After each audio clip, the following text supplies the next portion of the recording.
it's just very significant when you look at the kind of like the climax, the crescendo of the X-Files, early years in that movie in 1998, and this is what it ended up, and I want to bring this up here, but it ended up where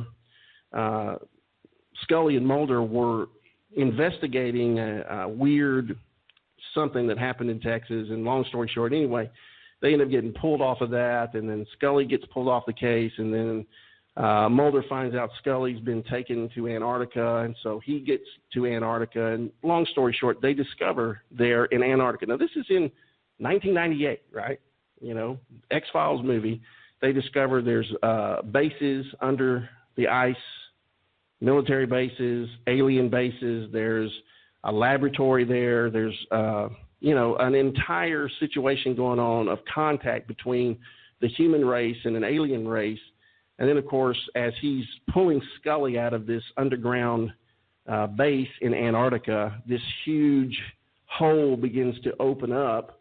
And as Scully is unconscious and he's dragging her out in that last scene there, or one of the last scenes, this spacious, huge, UFO spacecraft comes up out of the ice, from under the ice, and moves up into the air and flies away. We don't know to where. But I remembered, because back then I didn't watch the X-Files for entertainment any more than I watch anything now like that for entertainment. I watch it for research. I watch it to see what the elite are trying to push and pre-program and indoctrinate people's minds. So I was even back in 1998, I knew about the alien deception agenda that Satan and the fallen angels and their offspring, the Nephilim, that they were going to pretend to be, call themselves aliens, and that was going to be part of the end-time deception. And from that movie, up until then, the internet was just catching on at that time. So I wasn't doing a lot of deep research on the internet.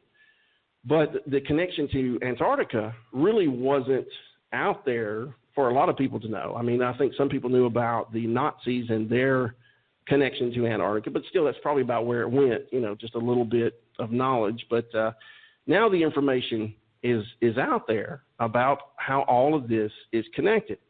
So recently, and I'm talking about in the last year, in the last few months, there's been all of these political and religious leaders visiting Antarctica. The head of the Russian Orthodox Church, Kirill, whatever his name is, he went there right after he met with the Pope and had this historic meeting with the Pope. And then you had John Kerry going there on the day of the election, right? Mind you, back in November. You had Prince Harry going there. You had there's just been a long list of people going there. And of course, just strange reasons. You just, I don't know. I wouldn't have a reason to just go to the coldest place on earth. No. The coldest, driest, windiest place on earth. No. No, in that list of people that you were naming there, they were all government officials. Right. Or high ups. Right. I mean, no common man like me and you can go. No. Well, we could go on a little cruise, and there's a little couple of places they let you take a few pictures. But no, we couldn't, find us a billionaire and fund our own expedition and go on a unsupervised ungovernment sanctioned. Yeah. No, you'd get arrested. Matter of fact, people that have tried that have been arrested. So the Antarctica is an interesting place. Of course, they try to tell us, there's the Antarctic Treaty, and they try to tell us that it's strictly for scientific research, and that that's the only thing going on there. But recently, there's been a lot of other strange news coming out there. Like there's been people talking about spotting from Google Earth, saying they've seen strange anomalies and like oval and circular looking things under the ice. There's been the discovery of pyramids. And then you had the weird thing, because Buzz Aldrin also was another one of the celebrity or government officials, and yes, government agent, NASA. Buzz Aldrin visited there, and then after he visited there was a strange tweet from him with a picture of one of the pyramids from Antarctica, and he said in the tweet that we are all in danger. It's pure evil, or something to that effect. And everybody's going, what in the world is he talking about? You know?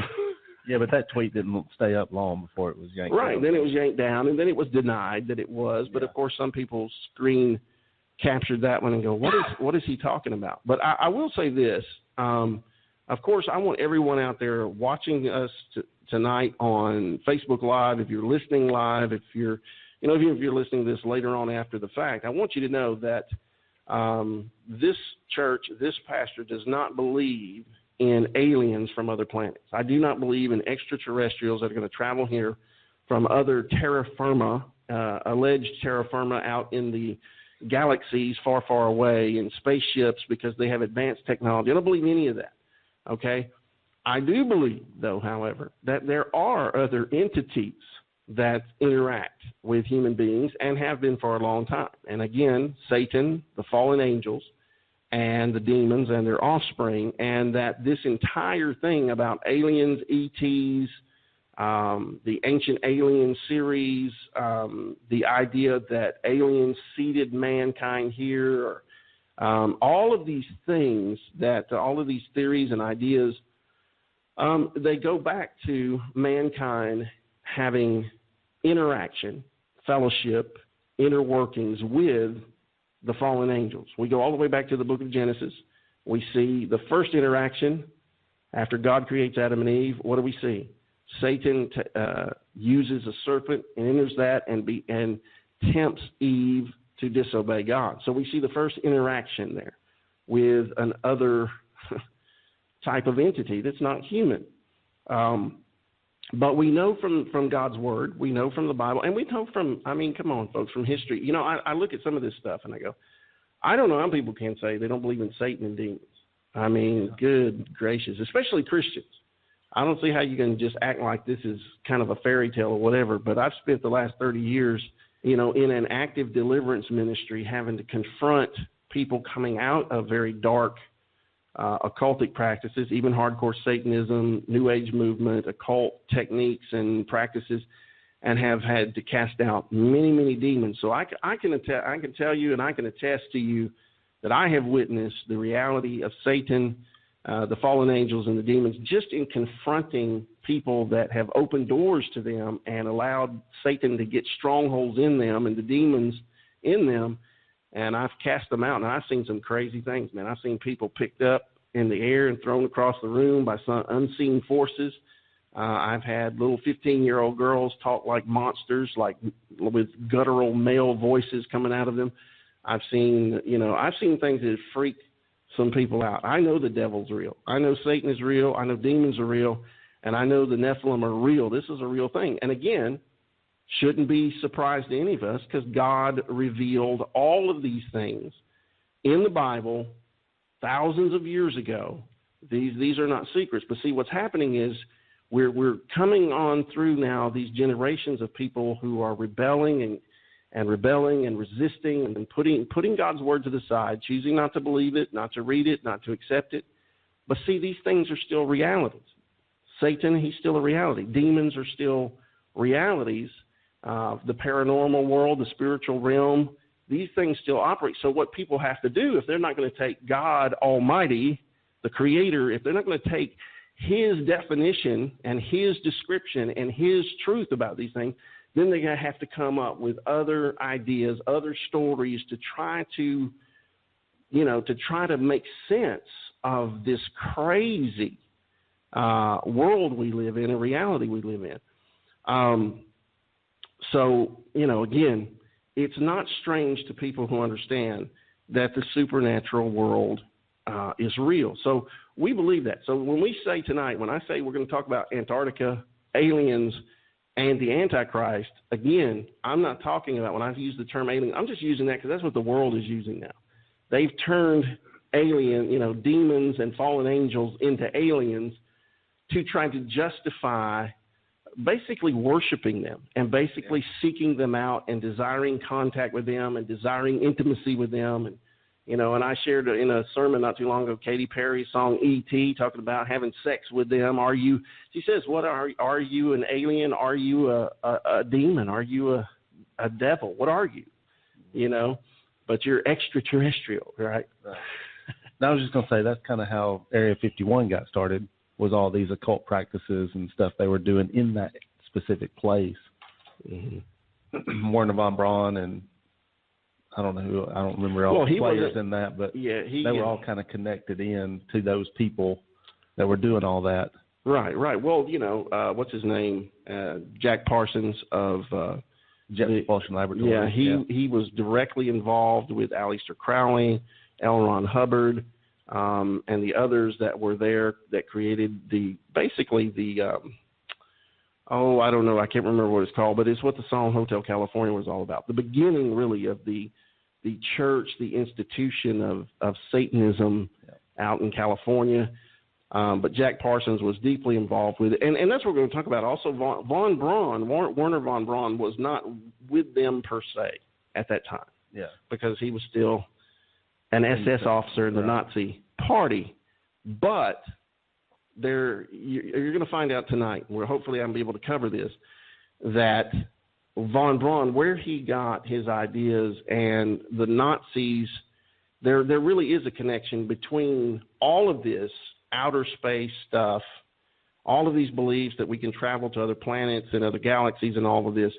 All of this came from a society called the Vril Society, all right, in Germany, going back into the 1800s. And the Vril Society basically came out of several other occultic groups, two guys that were Freemasons and alchemists. And we'll get into the details of all that in just a second. But I want to say this, and this is what is so important. Whereas, and I love Steve Quayle, but I don't agree with him on everything. I don't agree with him about, you know, America being Mystery Babylon and, some other things that we wouldn't agree on. But one thing we're not going to agree on is biblical cosmology, the true nature of creation. And this really is something to understand before we go much further, because I said, in the introduction to the show that I put on Facebook, that's on Blog Talk Radio, it says, I said here, rumors have swirled for years about secret Nazi bases or even remains of ancient alien civilizations or possibly hidden alien spaceships in Antarctica. And though much of this sounds crazy, there is definitely something going on. And I put it in quotation, at the ends of the earth. And I said, this mystery that's going on, where all these people are going to visit, these high-profile people, political leaders, religious leaders of the world, this is going to soon impact the world. And I believe it's going to be connected to this big alien disclosure where they're going to claim contact with, that they've made contact and that they have had contact. That's what they're going to say, is that they've had contact for a long, long time. That's something the former Canadian Minister of Defense, Paul Hellyer, he's been pushing for years. He's saying, yes, the governments know. And, I mean, he's probably the most credible voice in the sense of being a former, political leader in the world and part of Canada's, government, and coming out and saying, hey, this is all legit, this whole alien thing. But I said, furthermore, I said, when you understand some of the Nazi history and when you look at all of the info through the lens of Bible prophecy and Bible cosmology, okay, this is why it's important. It all begins to make more sense.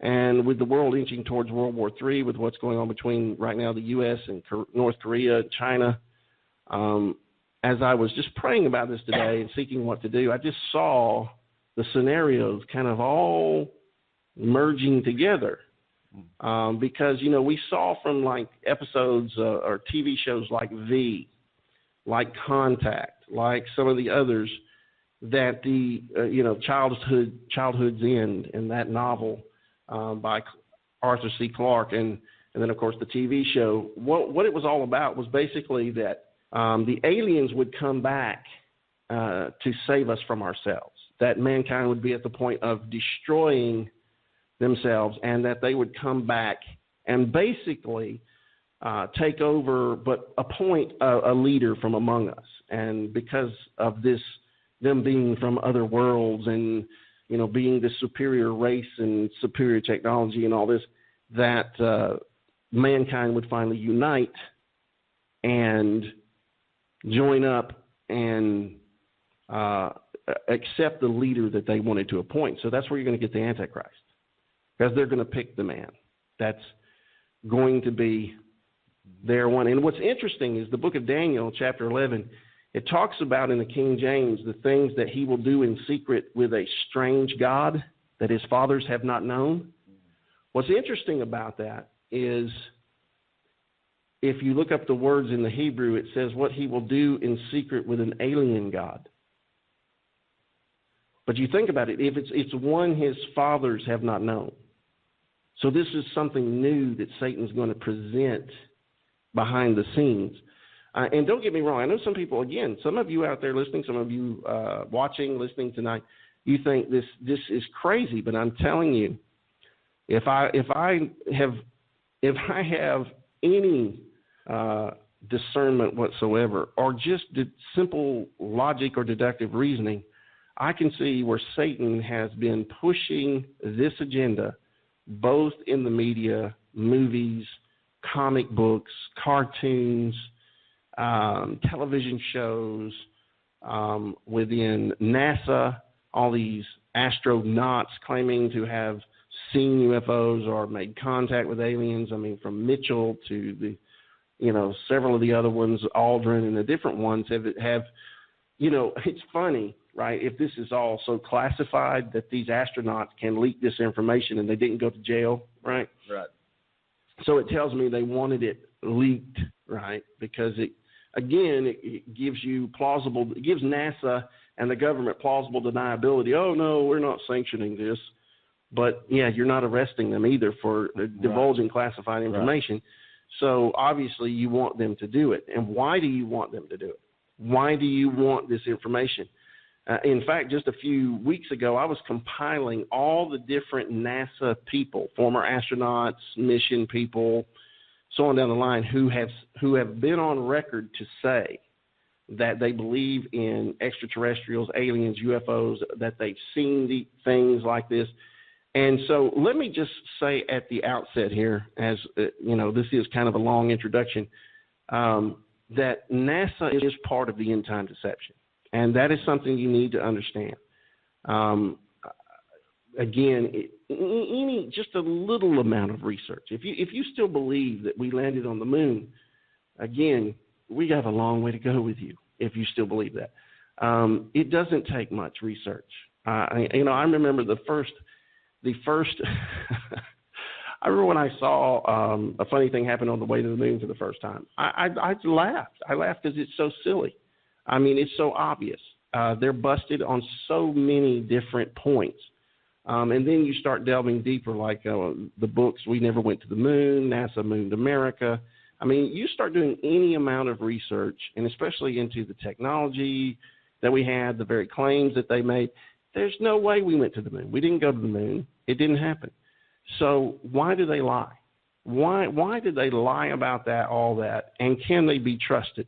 Now, don't get me wrong. I believe, and I'm going to state this for the record, that NASA is so huge. It's such a huge agency, just like anything else. And there's so many different compartments to NASA. There's so many different aspects of it. Don't get me wrong. I'm not saying everyone who works for NASA understands, knows, and is part of the conspiracy, the lies, the deception. No. There's good people. They actually do build things. They do build, something. And at least they build the simulators and the stuff in the pools and stuff. We know that, right? And we know they like green screens and things like that. And we know they like CGI stuff because we don't get any real pictures of Earth or anything else, right? So we know that there are people that do things, just like the guy who did the blue marble for him, and he said it's Photoshopped because it has to be, right? That's what he said. Right. And, so, the guy that did the blue marble that worked for NASA admitted that they don't have a real picture of Earth. I mean, this stuff is huge. People wonder why we've gotten into the whole flat Earth movement and revelation and understanding is because I don't trust a thing that NASA puts forth. Well, you know, that guy, Eddie Bravo, mm-hmm. you know, that he was on the Alex Jones show. I was trying to think of his name earlier. I'm talking to a brother. But that's his thing. He searched trying to find a picture of the Earth from space, and he can't. No. They're all CGI. And he, of course, you don't want to listen to him because it's every other explicit. You don't have the children in the room if Eddie Bravo's on. Hoo-wee. But he was like, just show me a picture. I don't believe in any of this. I don't believe we live on a ball, and I don't believe we live on a flat Earth. I don't know what we live on. But show me a picture from space of the Earth. Yeah, because he was actually, Eddie Bravo was trying to, I heard the first interview when he was at dinner with the InfoWars people, and they got into the whole flat Earth discussion. And then I saw the later one when he was on the show. But, of course, now the dinner discussion was, you know, much worse. Rated R, for sure. Yeah. But the thing about it, he's not a Christian. No. So he's not coming at this from a biblical standpoint at all. He's not just saying it because the scriptures teach it. He's saying, hey, I tried to debunk some of these guys. He said, because, you know, we get into studying, he said, I get into studying all these different conspiracy theories and everything out there, and I just want to know the truth. And he said, so I'm talking about it. I guess he's some kind of jiu-jitsu teacher or something. Yeah. And he said he has students come in and they always talk about stuff. And he said, man, these people start coming in and say, hey, what about this flat Earth thing? Have you looked into that? He's like, you guys are crazy, right? Yeah, so right. he went out there, he tried to debunk it as just a heathen, just an unsaved, lost sinner saying, I'm gonna prove these guys that the Earth's a ball. We're gonna find all these NASA photos, and he found out there's not a real legit that hasn't been photoshopped, doctored, CGI created. And this is what I discovered when I started research. I discovered the same thing just a little over a year ago. I thought, wow. And then we find out. I mean, this is what's so mind blowing, folks. Look, I know this is hard for some of you to get a hold of, but when I saw the film footage that somehow Bart Sibrel got from NASA themselves, when he sent constant requests for film footage of the Apollo 11, and somebody, either a whistleblower or it was done by accident because God just wanted it revealed, but he got a 10-minute clip of the astronauts, the three in Apollo 11, in very low Earth orbit, we'll say that in quotations, faking with a video camera and turning out the lights in the cabin and using the circular window as their shot of Earth. So, folks, the shot of Earth from Apollo 11 was faked by the astronauts using a circular window. And also, I've looked at the Apollo 17 photo.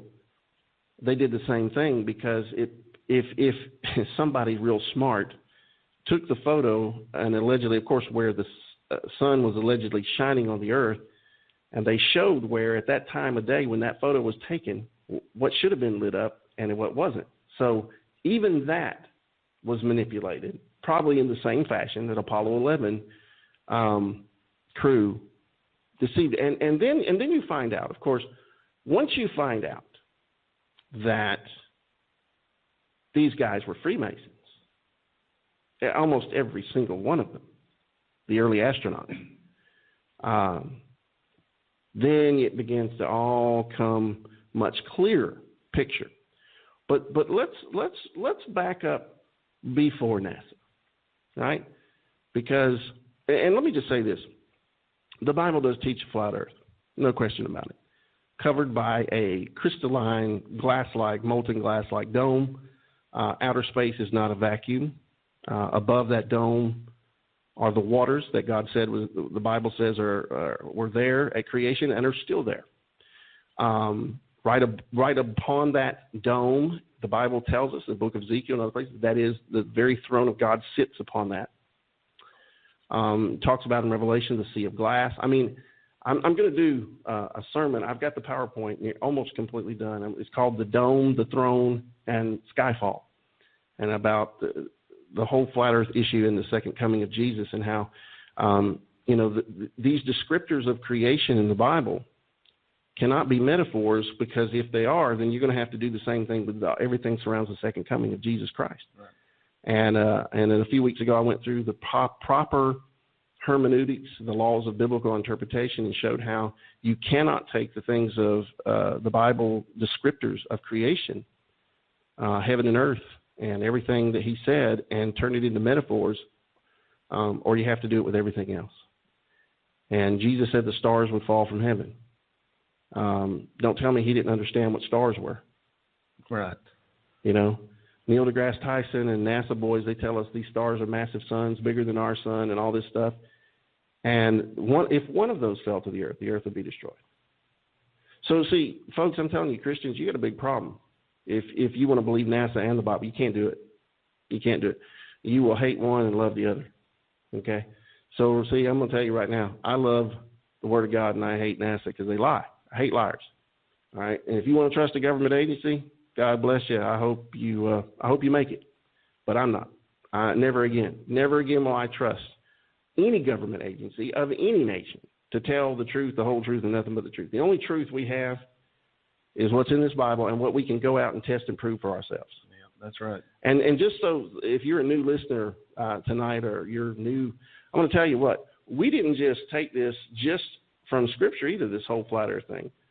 We saw people testing the curvature over long distances with high zoom cameras and telescopes and stuff, and we learned about the math of testing the curvature of the earth, 8 inches per mile squared, or 8 inches per distance, squared. And so we went out to Mobile Bay on April 30th, 2016. Kevin bought a Nikon 900 zoom camera. I took my daughter's Orion telescope, and we set up on the east side of Mobile Bay, looking back northwest at the port of Mobile and the city of Mobile. According to the math, we had an engineer with us, Paul Kelly. He was an engineer and graduated from LSU, been an engineer for 30 years. He worked out the math himself, sent me a table of the math in email. He was with us. He was present with us. And we set up the camera about 6 feet above sea level. We set the telescope about 4 feet above sea level, and we could see everything in the port of Mobile. We could see boats sitting in the water where their hulls touched the water. We could read things on those boats. We could see the cranes that load and unload the ships that come into Mobile port. We could see them all the way to the ground, where they sit on the ground, from 13 miles. If you do the math, if the earth is a ball of 25,000 miles in circumference at 8 inches per mile squared, you do the math over that 13 miles, with the height of the camera being at 6 feet, there should have been about 66 feet of curvature blocking our view. That's almost a 7-story building we shouldn't have been able to see. And with the telescope sitting at 4 feet, it gets up over 75 feet of curvature. So I'm telling you, we went out, as the Bible says in 1 Thessalonians 5, test and prove. Prove all things, hold fast to that which is good. And so we saw where the Bible teaches it. I've got a whole video. It's had 230,000 views, over 230,000 views. The Bible does say flat earth. It gives the scriptures that teach. The Bible does say the earth is flat, covered by a dome. I did a 2.5, 3-hour teaching on the subject, also on YouTube, through the Bible. The Bible teaches it plainly. And let me just say, the Bible teaches it, and you can go out and prove it. So you can call me and Kevin and Fire and Grace Church crazy if you want to, but I can tell you this much: there's no curve there. And if there's no curve there, according to to NASA's data of what the Earth is, the shape of it is, if their own data, we can't prove it. Right. And that's what real science is. That's real science. That being able to test it and prove it and see it for yourself. And so, listen, I'm beyond convinced. Now, if you want to stick your head in the sand and go, la, la, la, la, la, Pastor Dean, I get this. Pastor Dean, and really no one said this, but I know there's people out there thinking, Pastor Dean, I love your teaching on the gospel, on repentance, on faith in Jesus, on end-time Bible prophecy, and blah, blah, blah, blah, blah. But, I just can't take this. Why? It's in your Bible, plain as the day is long. Plain and simple, crystal clear. You say, but this is what I've seen all my life. Yeah, I know. It's hard. It is hard. It's hard to wrap your brain around that you believed a lie for long. But think about it. We believed a lot of lies especially before you were saved, before you were born again. You believed all kinds of lies. Oh, yeah. You know, and that's what it is, walking with Jesus. That's why Jesus said, John 8, 31 through 32, and he said to the Jews that believed on him, he said, if you continue in my word, then you will know the truth. You will be my disciples. You will know the truth, and the truth will make you free. It's a progress as you walk with him, as you continue in the word of God, as you continue to seek him, as you continue to let more and more of the world's lies and more of Satan's deception should be falling off of you. And granted, this is a big one. But let me get to this part of it. In the true biblical model of the earth really, God formed it in a cube-like structure. Then it says that he engraved a circle within that cube, and he created an outer boundary, a perfect circle. And he says, and that outer boundary is all the way around. And there's so many places. In fact, I did a study, and I've got it all here, and I won't repeat this. I did this on Zen Garcia's show not too long ago, where we went through so many passages in the Bible. It talks about the ends of the earth as a specific thing. And there's several different Hebrew and Greek words when it talks about the ends of the earth. And I looked them all up and did extensive word studies on those. But they mean boundary, extremity, the limit, the definite limit. I could go on, and there's so many passages we could cover. It talks about that outer boundary. Well, we all know that the North Pole is really the only true magnetic pole, because the compass always points back to the north, right? You can go anywhere. You go around what we'll call the disk, the plate of the earth. You go in any direction, and it's going to point back to the North Pole. So when it points north, 180 degrees, wherever you turn around, is south. Well, you turn around and you go directly south. What are you going to run into? A 200 to 300 foot ice wall that we call Antarctica. God calls it the ends of the earth. God calls it the boundary between light and darkness. God calls it the border of the earth. Now, what's interesting is you think, well, Pastor Dean, you're nuts. You're crazy. Well, and again, some of this is, I'm covering stuff that some of you have already heard, but back when I started researching this about a year ago, some kids that go to our church, young people came in the church, and they said, Pastor Dean, have you seen, this was after I taught the flat earth through the Bible the first time, and they said, have you seen the Hennessy commercial, right? About Dr. Picard, Auguste Picard, I guess I should say. And I said, no. I said, who is this? I didn't even know who this was, right? So they showed me the video on the phone, and I'm like, are you kidding me? As he ascends up, he was a scientist. He was a Swedish, what was he? Part Swedish and Belgium physicist, scientist. He worked with Albert Einstein some. But he was the first man. He created basically like a capsule with portholes, and that had oxygen, and he had other instruments to use to do different scientific experiments, and he hooked that up to a balloon, and he was the first man, him and his assistant, first men to reach the stratosphere. He reached over 51,000 feet in the air, over 10 miles high. This was in 1931. So in Popular Science magazine in 1931, it shared the story, and it was the article was 10 miles high, and and here's the first man, right? Pre-NASA, any desire for the governments to really lie to us, right? What I'm saying is that there was no massive need for this grand deception. So, Popular Science magazine, he said that as he got up that high and he looked out the portholes to view the Earth, this is what he said. He said it appeared to be basically a disc with upturned edges. Upturned edges is what he said. He didn't say anything about seeing the curve going down. What's so wild about this is I saw this online, did a little research. I said, I got to have this. So I went on eBay, did some research, found one, bought it for $15, an actual copy of the 1931 Popular Science magazine. It arrived at my house about a week later, and I have it in my possession, and the article is there. And now this same, I think there's one I've seen out there that they're wanting $4,000 for. Now, because when I shared this and we put up the YouTube video, it went viral out there. People took snippets. People took chopped parts of our video, made their own videos of me preaching on this and showing that magazine of Popular Science and what he said about the Earth was a disc with an upturned edge, and shared that. And some people had 300,000, 400,000 views. It was crazy. This thing just went everywhere. Because, see, the truth is out there. But in this model, the North Pole is the center. Right straight above is Polaris, the star that is fixed, that everything else revolves around, as the Bible says. The sun and the moon revolve around, the stars revolve, the earth is still and at rest. The Bible says the earth is unmovable. Right? So this is what the Bible says.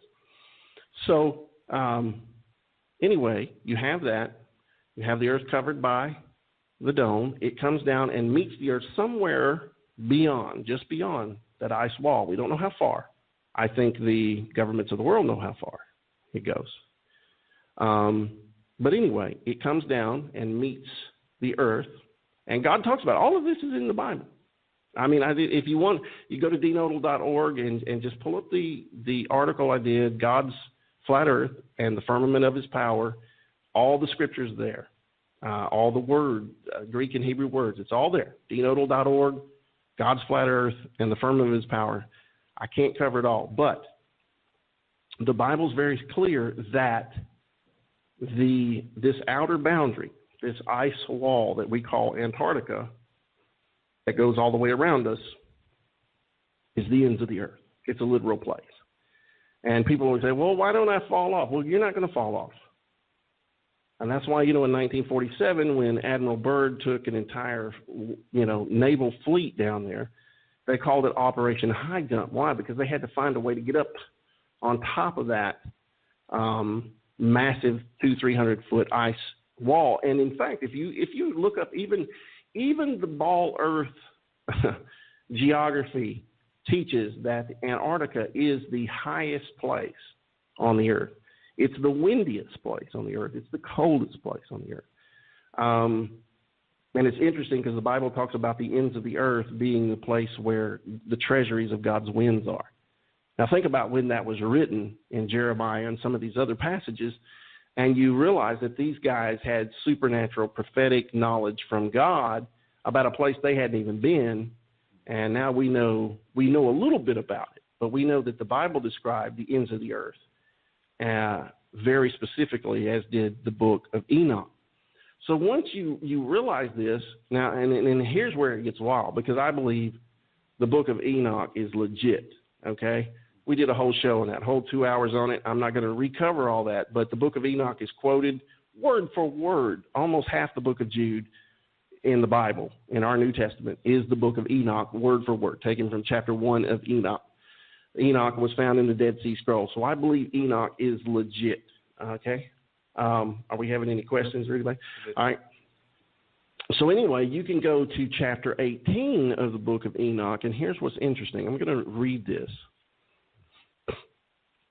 Because remember, we're talking about the ends of the earth. We're talking about what craziness is going on in Antarctica and what's going on with why are these people visiting there? Why is all this stir? Why did X-Files do this whole thing on that being where the aliens are? What is it about this place that the Nazis were interested in. I mean, this is true, whether you believe it or not about the Nazis having a base there. They did go there with great interest in the 1930s. That's a fact. So why were the Nazis interested in it? 1930s. Why was Hitler interested in it? And we're going to have some quotes from some of their admirals and their leaders about that just blow your mind. But let's read the book of Enoch here, chapter 18. And this is just mind-blowing here because the more I read the book of Enoch and the book of Jasher, I am just blown away. It just fills in so many gaps, doesn't contradict anything in Scripture. But here's what he said. This is Enoch chapter 18. God was taking him to these places and showing him all these different places in the earth. And he says this in verse 1. He said, I saw the treasuries of all the winds. Well, the Bible says, and in fact, I'll tell you the verse of Scripture right here because I have it written down in my notes here. Let's look at this. I'll just give you that because he's talking about the treasuries of the winds. Where's that? Oh, hang on. I actually have some handwritten notes here. Goodness. Here we go. I was just a little over. This is, of course, Psalm 135:7 says, He, God, causes the vapors to ascend from the ends of the earth. He maketh lightnings for the rain. He bringeth the wind out of his treasuries.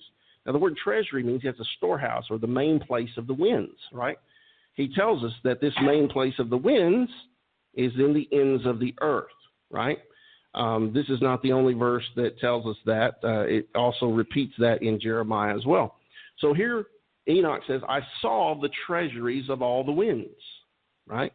I saw how he had furnished with them the whole creation and the firm foundations of the earth. And I saw the cornerstone of the earth. And I saw the four winds which bear the earth and the firmament of the heaven. And I saw how the winds stretch out the vaults of heaven and have their station between heaven and earth. These are the pillars of the heaven.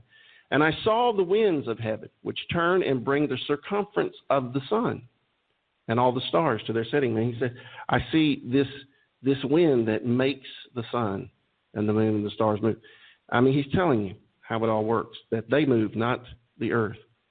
And then he says this, he said, I saw the paths of the angels.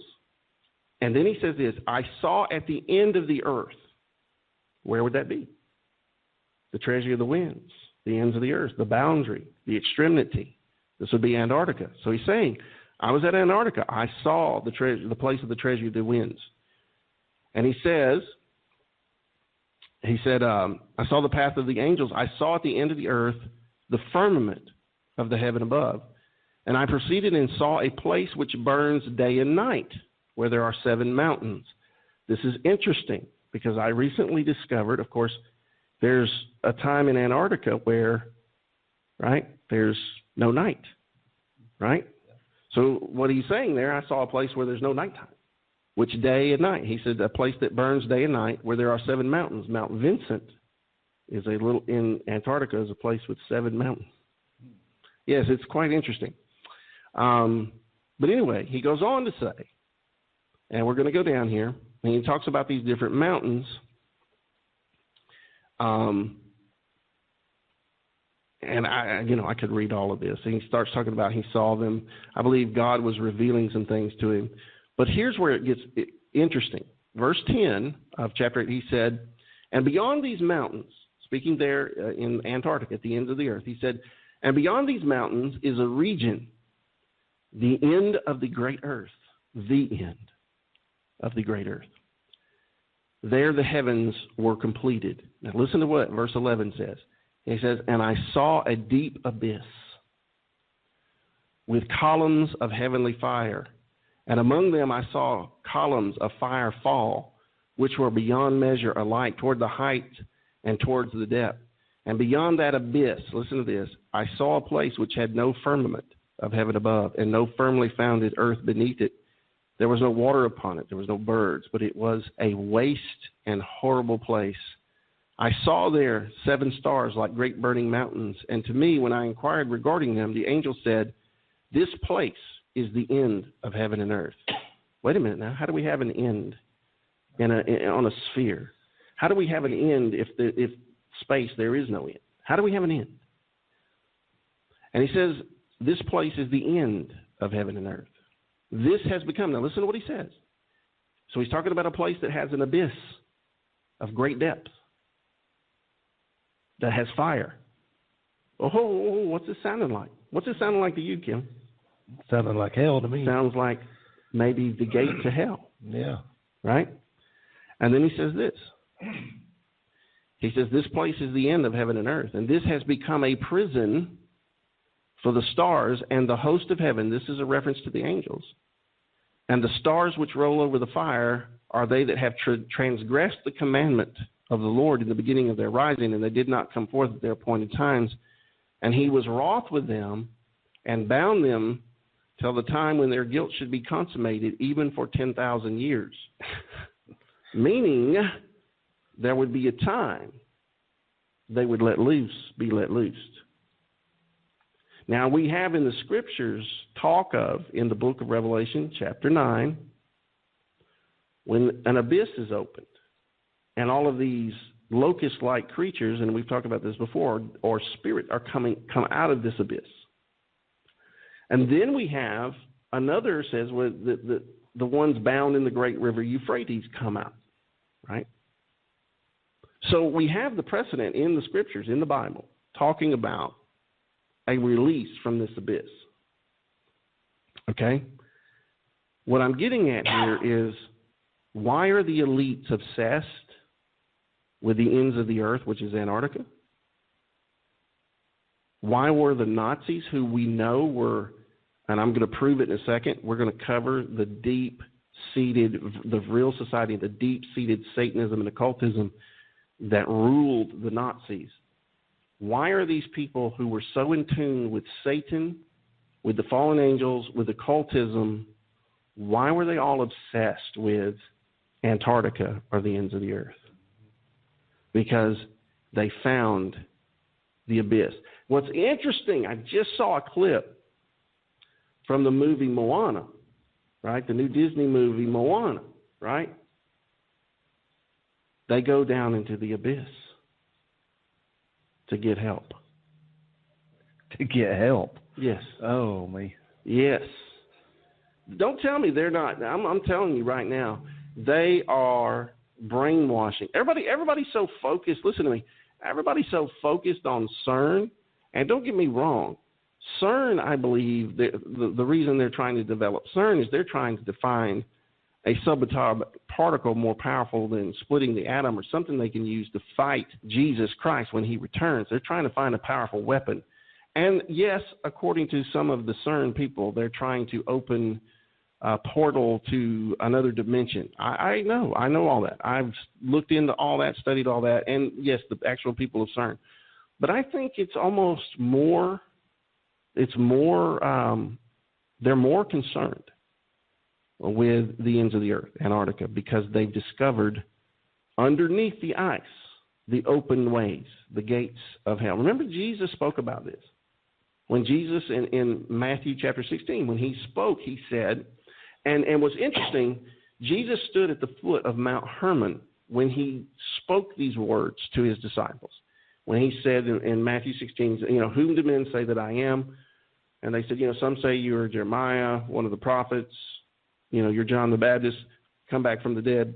And then Jesus said, whom say ye that I am? And of course, Peter steps up and says, you are the Christ, the Son of the living God. And the Lord says, hey, flesh and blood did not reveal this to you, but my Father which is in heaven. And then Jesus said this, he said, I give unto you, and he wasn't just talking to Peter, but to the church, and that's me and you and anybody truly born again and following Jesus. I give you the keys of the kingdom of heaven. Whatever you bind on earth is bound in the heavens. Whatever you loose on earth is loosed in the heavens. And he said, I give unto you the keys of the kingdom and the gates of hell. The gates. What are gates? What were gates to the city? Passageways, entryways, openings, doors. Openings, right? Yep. He said the gates of hell, or what comes out of them, folks, will not prevail against the church. He said, I will build my church, and the gates of hell will not prevail against it. But what do we see in the end time? In Revelation 13, what do we see God warning us? He says that the Antichrist, the 10 kings, the beast, the Antichrist, he says in Revelation 13:7, he said, it was given unto them to make war with the saints and to overcome them. Meaning that the end time would be so intense, and this war between the true church of Jesus Christ and what's coming out of those gates. And what's interesting, and I said it a minute ago, Jesus spoke that at the foot of Mount Hermon, with Mount Hermon in the background. Mount Hermon, according to the book of Enoch, is where the fallen angels came down that decided, that made an oath together that they were going to take wives of human women and create and try to pollute the human genome, DNA. And so what Jesus was saying was this battle is going to be what's coming out of those gates. Because what we find in other places in all of this study is that some of these fallen angels who took physical form to be able to have sex and with human women, they were imprisoned. Some of them, it says, were imprisoned in the Euphrates River. Some of them are imprisoned in this place at the ends of the earth. This is the prison for them, the abyss, the bottomless pit. Is everybody seeing the connection here? I hope you're seeing this. See, there's no ETs from other planets and other galaxies. No, they're coming from the underworld. And yes, under us, Sheol, Tartarus, hell. There is an underworld underneath the earth. See, folks, that's why this whole globe thing is just bull, right? God, through the Word of God over and over, heaven is above, heaven is up. Jesus ascended to heaven. He's coming back down from heaven. Every eye will see him. There's an up and a down. He says, hell beneath you is moved to meet you. Hell beneath. There's an up and a down. You can't have that on a ball. Poor Australians. I mean, they got to be confused, right? No, we're all on the same flat surface, people. We're on the same flat surface, and hell and the underworld, Sheol and Tartarus and the abyss, they are underneath us. There is an underworld, and there are gates to that underworld. And there are things that live in there that go bump in the night. And we're told in the last days in Revelation 9 that stuff's going to be coming out of those pits. And get this, listen to what I'm about to say. I mean, I'm telling you, this is Holy Ghost stuff right here. Notice if you go to Revelation 9, when it says those angels that are bound in the great river Euphrates, which I could really show you that has nothing to do with the Euphrates in the Middle East. But we can't even do that. It's just too much, right? Go there. But those angels, but the ones, if we just back up and go to the ones that come out of the abyss at the fifth trumpet, right, which I believe has already happened, which would make sense why these people in the last few years have been going down to Antarctica. Who are they going down to meet? Who has summoned them there, right? Why all of a sudden all these important people going there? A lot of people believe that Bill Clinton went there, Obama went there, the head of the CIA, Clapper, and others went there. Why? What has happened? Right now, of course, we will probably never get the full story because they're going to spin it the way it's going to help them. But I'm telling you, from the Word of God, from the book of Enoch, from looking at this through the lens of Bible prophecy and the book of Revelation and looking at this through true biblical creation, you can see why they're obsessed. Because remember, I mean, even Steve Quayle, we agree, the fallen angels and the Nephilim, their offspring they've created, the demon spirits, they're working with the world's elite, and they're coming out. They're going to bring this great deception upon us. But where are they? Where is their prison? Where is the gate? Where are they coming out? Where are they coming? They're not coming from outer space. They're not coming from God's throne, heaven above. Where are they coming from? Underneath, my friend.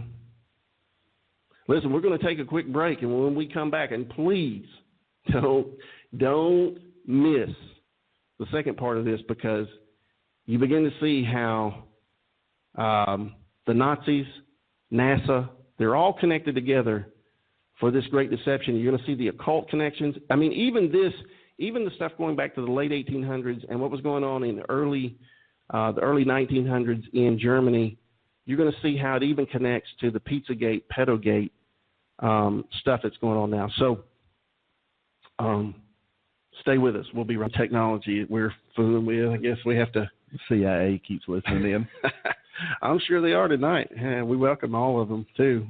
Hopefully they will wake up. But listen, we're going to go back now, and we're going to talk about. We're going to now bring this to talking about the Nazi connection to Antarctica. But what I found when I was looking back into this, the origins of Hitler's master race philosophy, why he wanted to wipe out the Jews, his occult connections. I've seen some good documentaries, but none of it touched on the Vril Society, which was just another secret society, but hardcore Satanists. And I'm going to share with you what they practiced and what they did. So please stay with me, because I want to show you how this was late 1800s into the early 1900s, all the way up until it was very big in 1920s, 1930s Germany. Okay, the beliefs of the Vril Society, the Thule Society, the Theosophical Society, Blavatsky. But I want you to just pay attention. I know it's going to be a lot of information to go through, but you're going to see the connection between Satanism and the occult, and the entire idea of aliens and distant galaxies and space travel, and that led up to a lot of what Hitler believed, the master race, the Aryan race. And you have to remember, Werner von Braun was an SS Nazi officer. And I'm going to tell you, you were not part of the SS unless you were part of the Vril Society and the occultism that was behind Nazi Germany. Again, you'll see, as we just pointed out, with the ends of the earth, or Antarctica being the place of the abyss, where the fallen angels and demons, certain ones, are imprisoned. You can see now the Nazis being so involved in this search for occult power called Vril. They called it Vril. That's why they ended up going there. It's interesting talking about this. When you look at the Raiders Lost Ark and all those Indiana Jones movies, well, they were all Nazis, and they were all looking for power through something of God.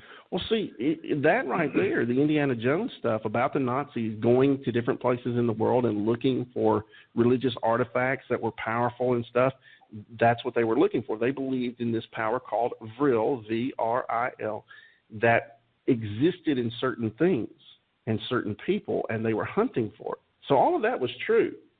That's kind of, it was interesting that they put that in the movie, and that's what they were actually doing. Mm-hmm. Well, let's go back. Here it is. Okay, we're going to go back, and let's just now the Vril Society. I'm going to go through this. Just remember this: the original members believed that they could live under the earth. Isn't that interesting? And they are. Yes. Because remember, the Bible speaks of, Revelation chapter 4 and 5, it talks about that, well, in chapter 5, when it talks about there was no man worthy to open the book. Remember, John said, I wept much because no man was found worthy to open the book. But the Lamb was worthy, Jesus, and he came and began to open the seals of the book.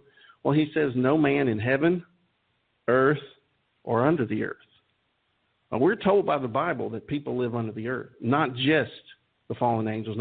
There is something going on in the depths and the lower parts of the earth.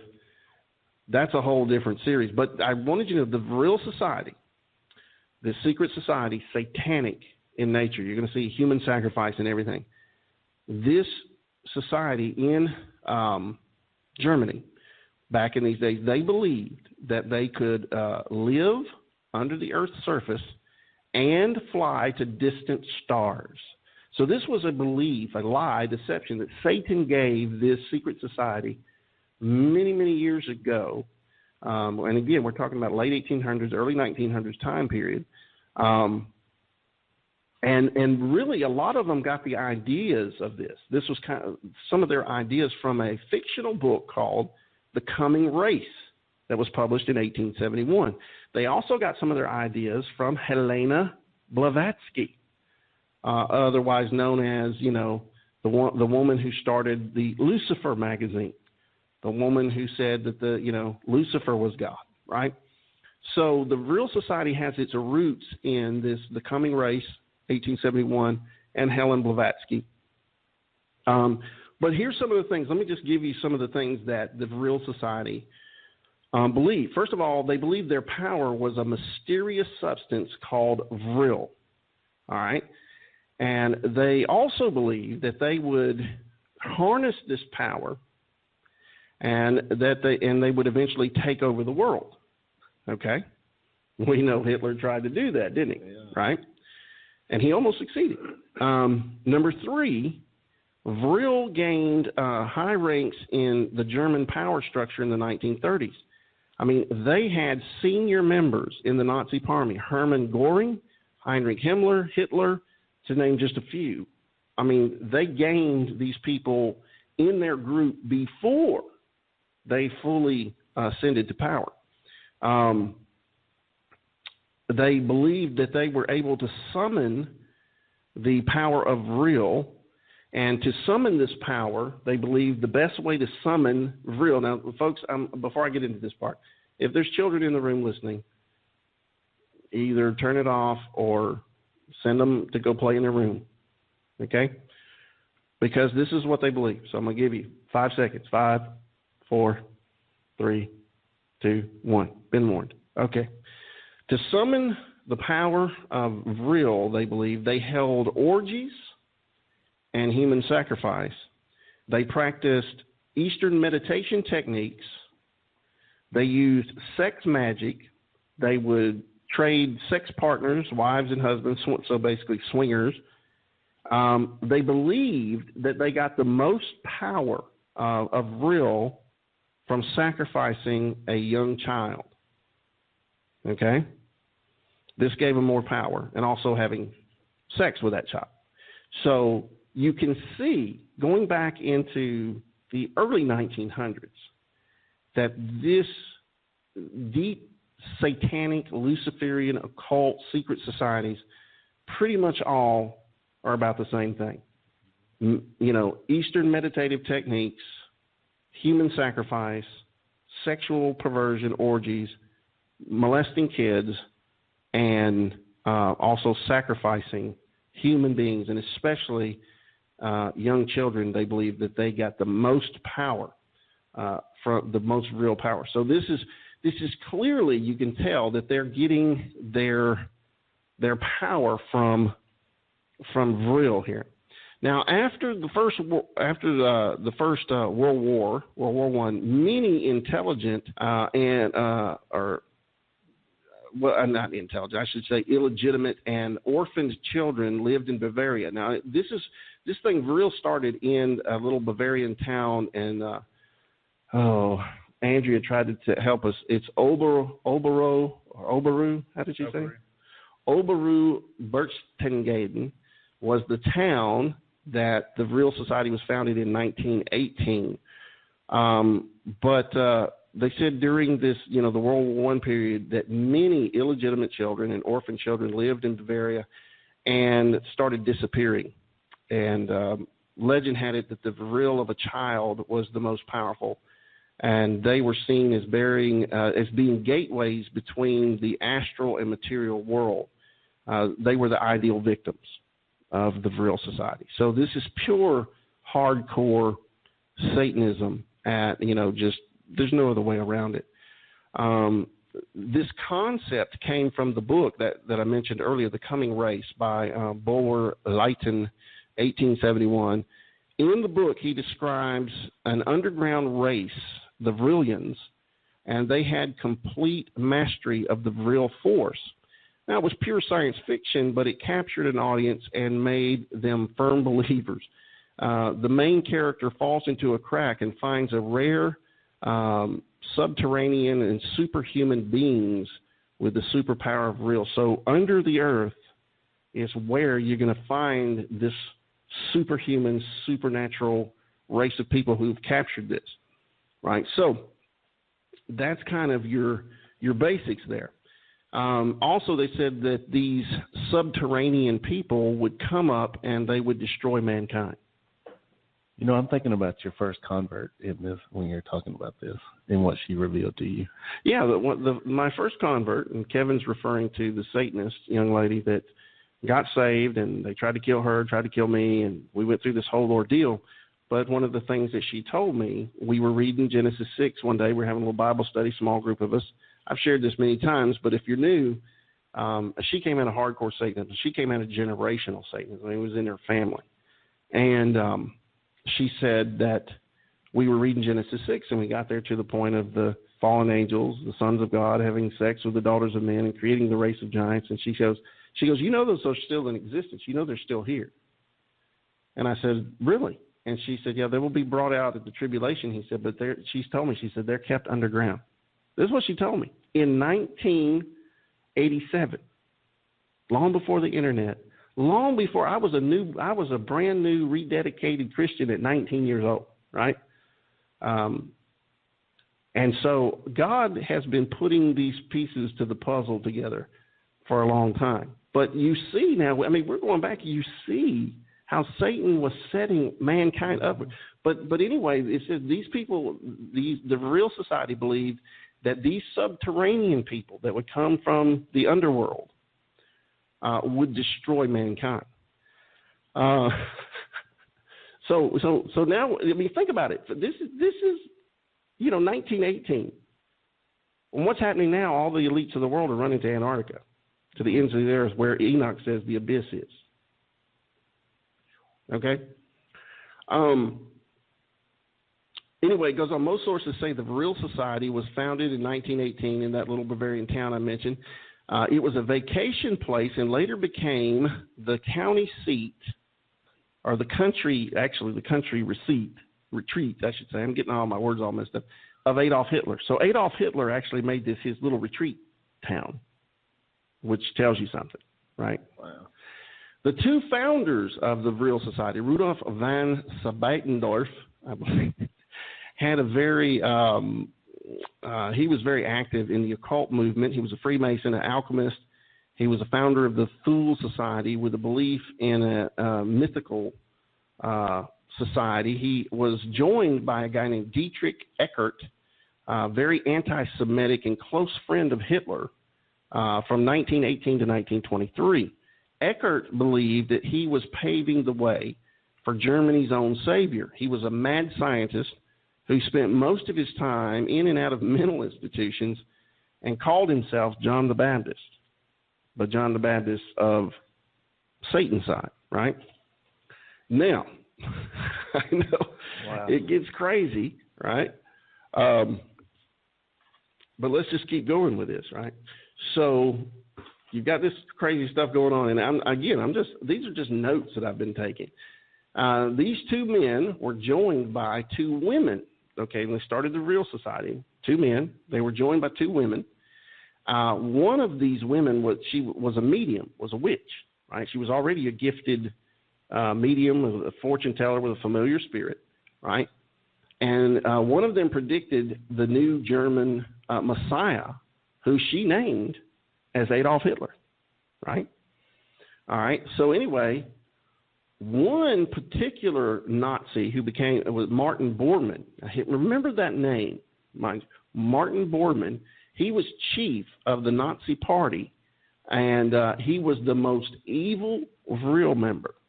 Okay, he was openly a Satanist, and he wanted to exterminate Christianity and Judaism. He called Christianity a Jewish perversion. That was his view of Christianity.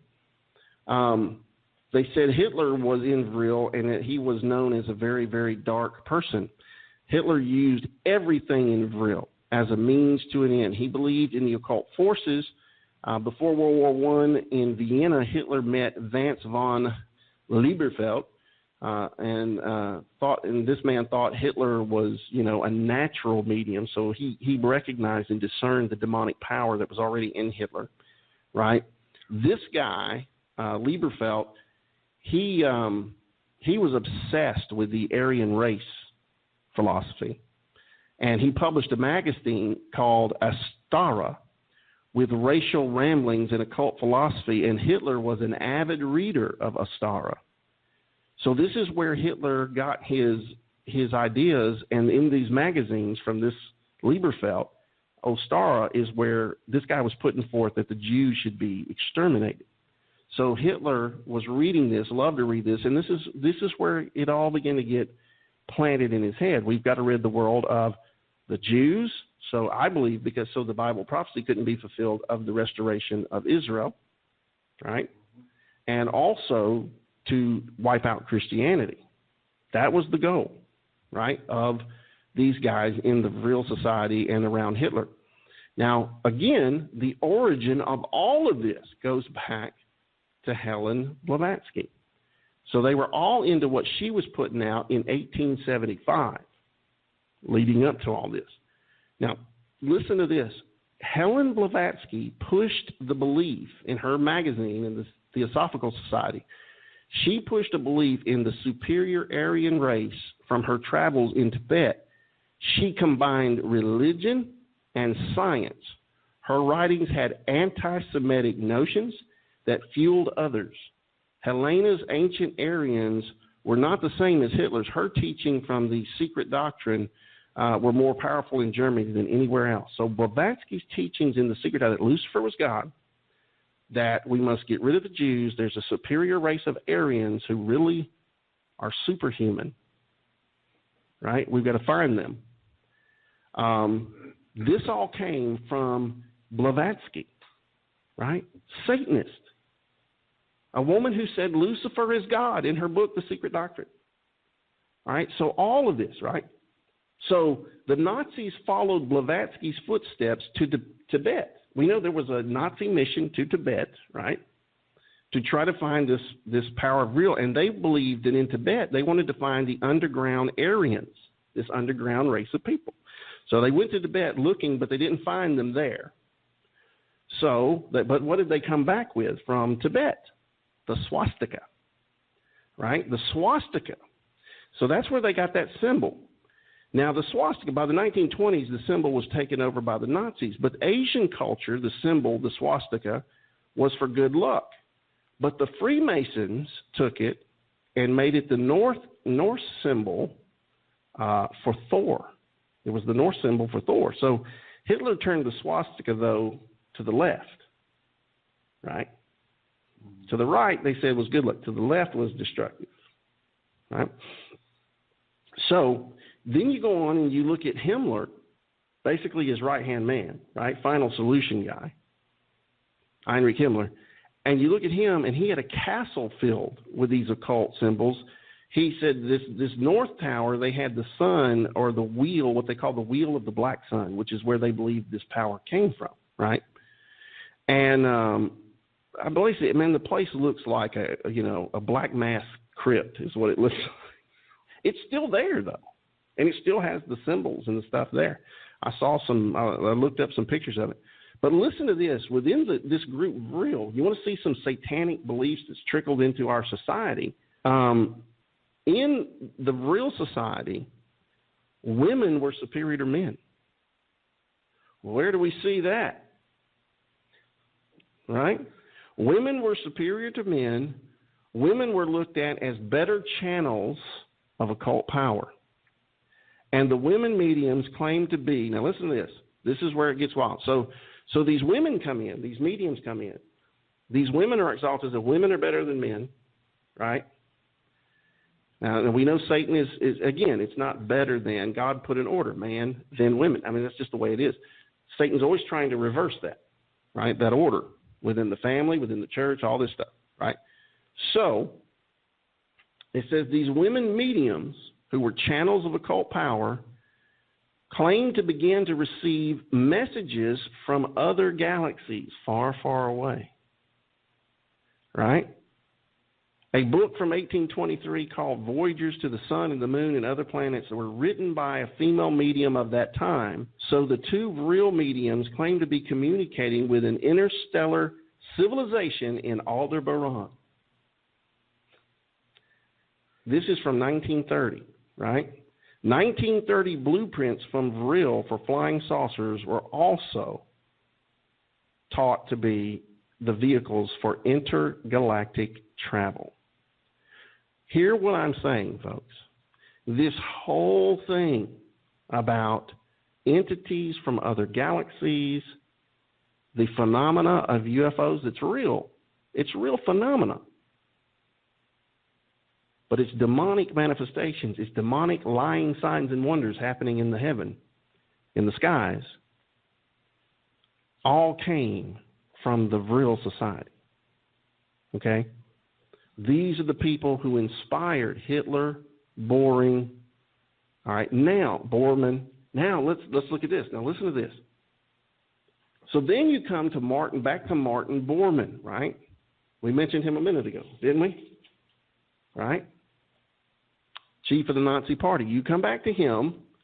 He's one of the top Nazis.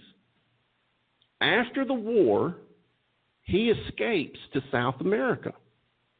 And what is believed that he escaped to South America and then on to the secret base in Antarctica, where they built UFOs so sophisticated that their secret Nazi empire has exerted significant control over world events and governments to this day. Now think about it. So what this saying is that one of the chief Nazis escaped there to Antarctica and was able to establish, right, technology, and he literally ruled the world from there. Now then, before I go any further, let's just bring it forward into the present day. There's the Antarctic Treaty. Nobody can go there without permission or being in the club, right? All the world elites have been visiting there for some strange reason. The coldest, most desolate, one of the most dangerous places on the earth, but everybody's going there, right? All of these people we know, like John Kerry, right? Skull and Bones, Occult Society, Prince Harry, Obama, Clinton, the leader of the Russian Orthodox Church. We know he's not Christian. Just came from meeting with the Pope. So, starts to all make sense, right? So now listen, he says in this particular article, and researcher says, while there can be no question that the business and financial network created by Bormann, think about this, his what? His business and financial network after the war wields a certain amount of power even to today. Evidence for the existence of a major Nazi base containing UFOs is virtually non-existent, consisting primarily of the known exploration of Antarctica's Queen Maud Land, right? Of course, the Germans called it New Schwabenland, right? But listen to this. In 1938, and some unverified statements, let's look at this. So in 1943, German Navy Grand Admiral Karl Donitz stated, the German fleet is proud of having built for the Fuhrer, for Adolf Hitler, in another part of the world, a Shangri-La on land, an impregnable fortress. Now you say, okay, I don't know if I want to believe that or not, but this next quote comes from one of our own admirals who went to the Antarctica. And this is documented. This is fact.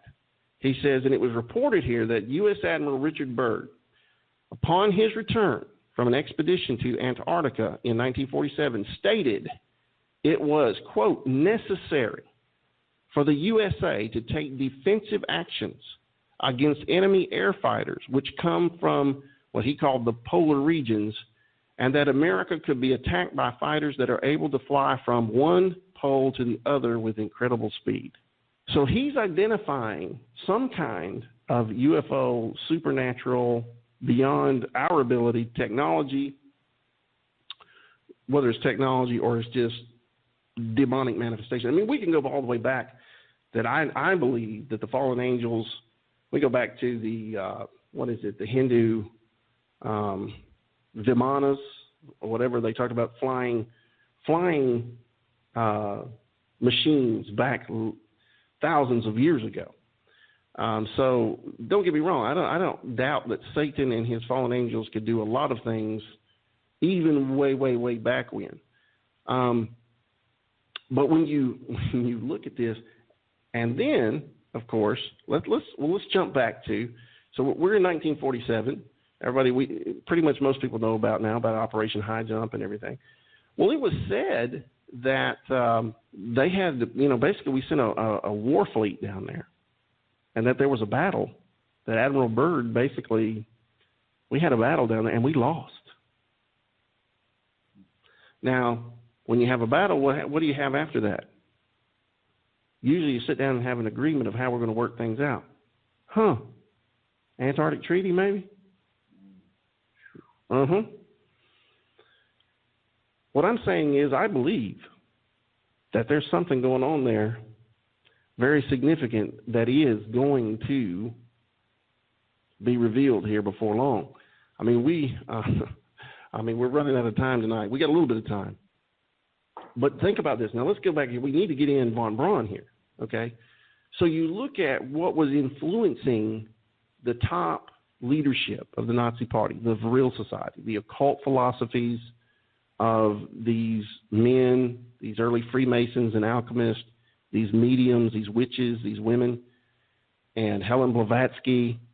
You see, this is where they were getting their influence from, and particularly the top echelons of the Nazis, which would be the SS officers as well. And hence enter von Braun and some of the others. Now look at this. Now here's what's interesting, though.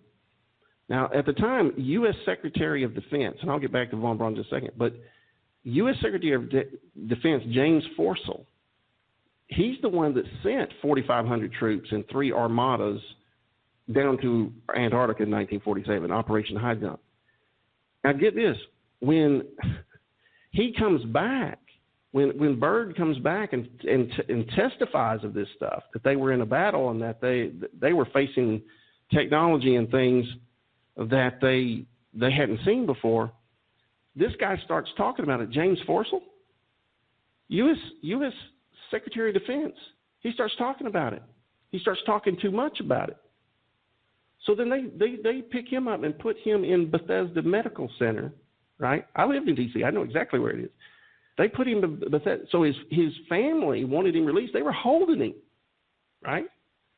So they want him released. So they get a court order to get the man released from Bethesda Medical Center.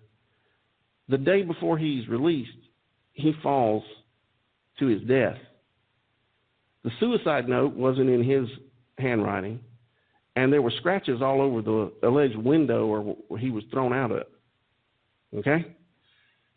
So these are all facts. These are not even disputable, right? So back up to von Braun, right?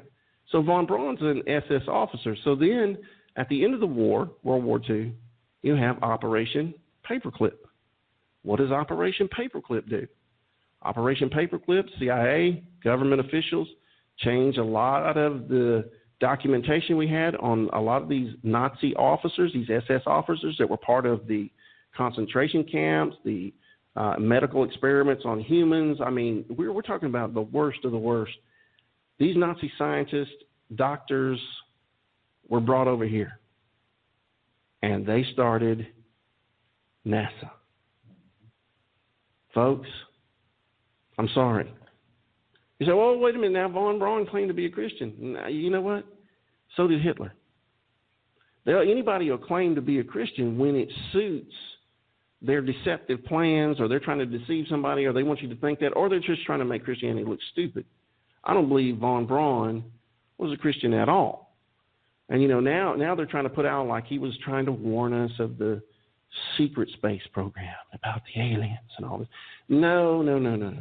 He was part of the whole thing. Now think about this. I'm going to give you a von Braun quote. Werner von Braun. He went to Antarctica in 1967, right? Went to Antarctica in why is the head of NASA going to Antarctica? Isn't he busy trying to plan the 1969 moon mission? Wouldn't you think he'd be a little busy? All of a sudden, 1967, in the midst of all of that building and planning and to go to the moon, all of a sudden he's up and he's to Antarctica. Weird, right? Just weird. Right? Yeah. So, It's just, I mean, he's going down there looking for power to get to the moon. So this is a quote before, he goes. This is in 1959. Von Braun said, now listen to what he said. He said, we find ourselves faced by powers which are far stronger than we hitherto assumed, and whose base is present unknown to us. Whose base? Well, what base? Yeah. These powers that are stronger than we thought. What's he talking about? Yeah, the powers under the earth. We haven't found their base yet. This is 1959. So in 1967, he's going down to Antarctica. Maybe they found their base. Okay? I'm just giving you the quote. And he says, Von Braun, 1959, we find ourselves faced by powers which far stronger than hitherto assumed, and whose base is present unknown to us. More I cannot say at present. We are now engaged in entering into closer contact with those powers. And within 6 or 9 months' time, it may be possible to speak with more precision on the matter. Werner von Braun, 1959. Wow. Now think about this. Dr. Hermann Ulrich, right?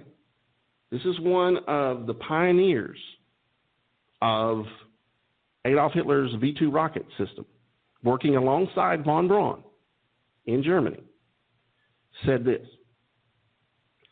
He said, we cannot take credit for our record advancement in scientific fields alone. We have been helped. When asked by whom, he said, quote, the people of other worlds. Hear what I am telling you. It's in their own words, folks.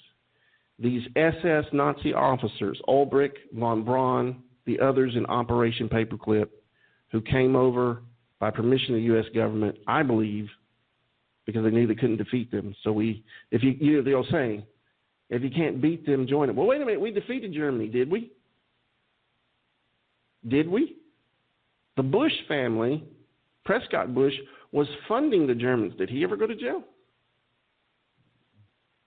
The Nazi Party was more than just the Nazi Party or a political party that ruled Germany for 12 years. The Nazi Party was an occult society. The Nazi Party was part of Satan's plan for the world. They never went away. They just went to the base of the people of other worlds. They went to the ends of the earth, to the place of the abyss, waiting for the time that the judgment, the 10,000-year judgment on the fallen angels was over, so that they can be released and help them defeat mankind and Jesus Christ when he returns. That's what this is all about. That's why you can go to Revelation 17, Revelation, and it says that the Antichrist, the beast, the 10 kings, will gather all the armies of the world to come to the Valley of Megiddo, Armageddon, to fight Jesus Christ when he returns, to stop the king from taking back his creation. That's what all of this is about. I'm telling you, you better read your Bibles, because things are about to get sporty. Because, see, here's the way that's going to go down. I'm going to try to get this all in here. Here's the way it's going to go down, I believe, in the next few months and years. Okay? I can't tell you, I don't have a thus saith the Lord on how long it's going to take this to unfold. But I know it's happening. All this going on in the Antarctic, no question. There's a lot of activity. I just heard there's reports that they're evacuating civilians and all militaries moving in. I do know from someone, I probably shouldn't know this, but I do know that our special forces are doing a lot of winter training for winter weather, right? Why? They going to hang out at the North Pole with Santa Claus? Yeah, not hardly. No, I think something's going on at the ends of the earth. Not the South Pole. It doesn't exist. It's at the ends of the earth, that ice wall, the place of the abyss, what Enoch called the end of the earth. Yes. It's not a metaphor. It's not a... Right. But here's how it's going to go down, folks. The powerful world elite that are run by Satan and the fallen angels, and they're getting ready for this big thing. God moved in Donald Trump to be our president. There's no question. But they're losing their minds. They're doing everything they can to undermine him, stop him. They know that they're in trouble if they can't stop the United States from becoming a strong opposition to this whole new world order, this global governance agenda of the UN. So what they're going to do is we're going to be attacked. And what I mean by that, this thing in North Korea is being prodded by China and the New World Order people, who are basically China stated that they decided they wanted to be a leader in developing the New World Order. So what you begin to see over the years is the elite, including the Clintons and all, began to cozy up to China because they knew eventually, and that's why Clinton leaked and gave China our missile technology. He should be in prison for that. But it was so that they could begin to get on par. It would take 20 years, get on par with us militarily so they could develop their missiles so they could deliver nuclear weapons. They've been behind all of this with North Korea. Eventually, you're going to see this thing erupt in North Korea. China will get involved. Russia will be involved. The United States, it will give reason for the United States to be attacked with nuclear weapons. I don't believe it'll be full-scale nuclear war, but we will be attacked. I believe nuclear weapons will be used probably on South Korea, Japan. We're going to see a nuclear war. I mean, it's going to happen. The Bible says it, and World War III is coming. That's going to happen. When you see that happen, it's going to look like mankind is destroying themselves. So these entities from the ends of the earth, from the abyss, who are going to claim to be aliens, that's why they've been indoctrinating you through the X-Files and everything else, they're going to come forth and they're going to say, hey, we got to reveal ourselves now because you're about to destroy everything. And they're going to point at the UN. They're going to say, okay, this is now going to be our point. This is going to be, we're going to change everything. And the aliens, the fallen angels, are going to start, who are pretending to be aliens, are going to give instructions, right, to the world leaders, to the UN, to all the world. So everybody's going to listen. Remember the scene in Independence Day when the kids playing outside and the ships show up? And he goes in to get Will Smith, and he comes out and the whole world's attention. I mean, will be right there. They will do. Listen, because the world's been so indoctrinated that ETs are good, aliens are good. You say, well, some movies make them out to be bad guys. Yeah, of course, that's the movies. But you think about ET. Remember ET? I'm talking about the Earth, the ET phone home. That guy. He was made out to be sweet, nice. Contact. I've got to see. I haven't seen this latest one. What is it called? Arrival. The big one. I mean, this big new one about Arrival, the day they arrive. Listen, they're setting this up. And if you don't think this is all, you say, oh, that's just movies, Pastor Dean. No, people like Dr. Stephen Greer. You've got Stephen Bassett, the whole Disclosure Project. I mean, you have big-name people. You even have an office at the UN preparing for this day of disclosure of the aliens. Well, not only at the UN, but in the Vatican. And the Vatican, oh, yeah. I mean, they're deep in it. Oh, yeah. I mean, their telescope, Lucifer, and all that mess they've got going on, they're deep in it, too. Oh, yeah. Well, and you think about it.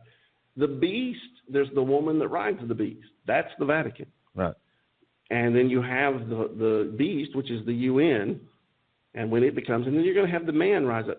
And it's interesting because the book of Daniel tells you that the beast rises first, the 10 horns, then the 11th horn, the little horn, that's Antichrist. He comes up last. Right. He's like picked. Yep. All of this mechanism of world government and the New World Order, all of this is being built right now, and right under our noses. But what's going to have to happen is, you see, to have a false peace, the Bible tells us we're going to have the Antichrist will broker a peace. It says by peace he will destroy many. So what you're going to have is this nuclear war. You're going to have this war, the Bible foretold. And then you're going to have what I call, and many are calling, the great delusion, the great deception, the great lying signs and wonders of Satan from the heavens. You're going to have this, the Pope, the UN, world leaders that are all Illuminati, elite, Freemason, Nazi, Vril, Fool, all the different societies. Yeah. They are all on board with this plan because Satan, they all serve Satan. Some of them may call him Lucifer and different things, but it's all Satan. And this whole thing is going to be, we're going to see the chaos from limited nuclear war. We're going to see the economy of the world destabilized. We're going to see food shortages and famine and just difficulties. And into this chaos is going to come the aliens to help us. Yeah, and it can't be full-scale nuclear war. Right. I don't believe it will be. I believe it's very clear. I mean, everybody thinks that, you detonate a nuclear, it's over. Everything's over. Look, how many nuclear weapons did they detonate, test them? Thousands of them, right? Wow. And we seem to still be living on this planet. I mean, we detonated thousands. The Russians detonated far more nuclear weapons than we did. I mean, in the atmosphere, on the ground, under the ground. Yeah. I mean, everybody thinks that detonating thousands of nuclear weapons would end everything. Now, granted, if you launched enough of them, it would cause enough problems and throw enough dust and debris in the air. You'd have a problem. I'm not saying it's going to be good, but I think we just have a misconception. Right. I mean, of what's going to happen. But again, God didn't want any of us to be caught off guard. And I can tell you tonight, folks, I don't know, some of you out there may think I'm just totally lost my marbles. I'm only giving you a little bit. You got to get in the Bible. You got to do your own research. Confirm these things, test these things, see whether they be so. But I'm here. God called me as a prophet, as a pastor, as a teacher of his word. And part of that's to give a warning, to let you know things before they're going to happen. And so there's much more to this thing, Antarctica, the end of the earth, the flat earth, the truth about the cosmos. I mean, you need to get in the Bible and you need to accept what it says, because anything that man's come up with is pretty much a lie. It's a deception. It's all, if it's not for the Lord Jesus Christ, if it's not from the Word of God, if it's not rightly divided from the Word of God, I'm telling you, it's from Satan. It's part of the deception, and you got to come out of it, and you got to be prepared for it, and you got to be able to. You got to start telling people, because a lot of people right now, there's a lot of people think super crazy, but when this stuff goes down, they're going to go, that crazy preacher over there in Alabama, he was right. Yeah, he knew something. But it's simple. It's in the Bible. So, listen, folks, we are almost out of time. I hope that you have been blessed. We would love to hear from you. We always love to hear from you, whether through Facebook, Dean Odle Ministries on Facebook, of course, deanodle.org. That's our website, fireandgracechurch.org. Also, we're on YouTube. A lot of our stuff is on YouTube. We're going to put up more. But share this link. Listen to it again. Get these truths. Get this stuff down in you.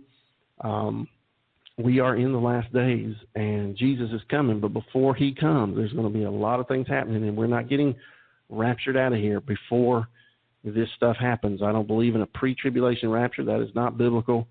So that means we need to get prepared, and that means getting prepared with the truth, getting prepared to fight, stand for Jesus no matter what we have to go through, and just to be a light. And being a light is telling the truth. I don't care if it's telling the truth about aliens, fallen angels, demons, Nephilim, telling the truth about the flat earth and the dome and the true nature of creation, or if it's the truth about, the baptism of the Holy Spirit, casting out demons, healing the sick, but the truth that Jesus Christ is coming soon, and that we need to try to win as many people to Jesus as we possibly can.